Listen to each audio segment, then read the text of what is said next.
Welcome to F1 Blogs. Today, we're diving into the challenges Aston Martin has faced during the recent American tripleheader in Formula One.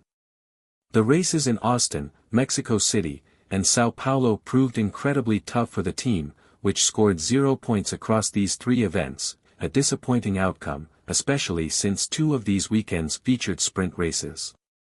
The new upgrade package introduced in the United States was intended to boost their performance, but it turned out to be yet another setback for the Silverstone-based team.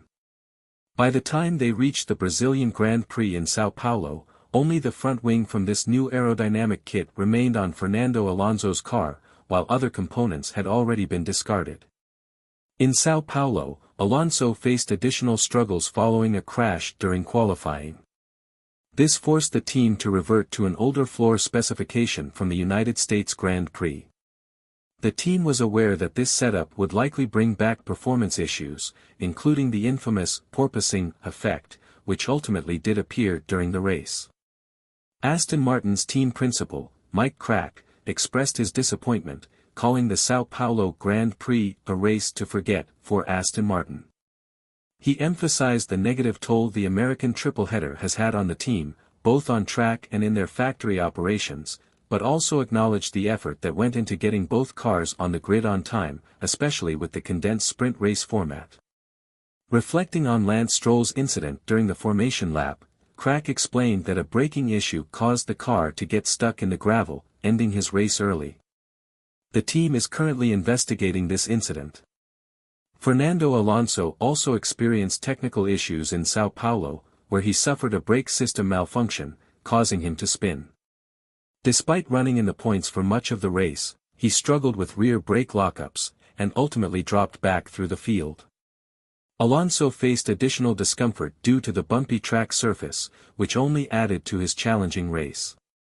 In light of recent results, Mike Crack admitted that the team needs to take responsibility for not providing Alonso and Stroll with a competitive car, noting that both drivers have shown great patience but are being asked too much at this stage. Aston Martin's strong 2023 season, where Alonso secured 8 podiums and the team finished 5th in the Constructors' Championship, is a stark contrast to their current form. In 2024, Aston Martin holds the same position in the standings but with a dramatically reduced points total, only 86 compared to 280 last year. Earlier in the season, the AMR24 was competing closely with McLaren and Mercedes, but as the season progressed, the car has fallen behind, now often finishing in 9th or 10th position. With only 3 races left in the season, Las Vegas, Qatar, and Abu Dhabi, the possibility of securing another podium appears increasingly unlikely for Alonso.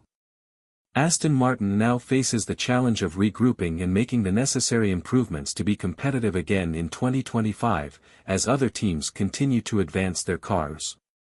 If you enjoyed this update and want more insights on the latest in Formula One, remember to subscribe to F1 Blogs for weekly analysis, race recaps, and exclusive news from the paddock.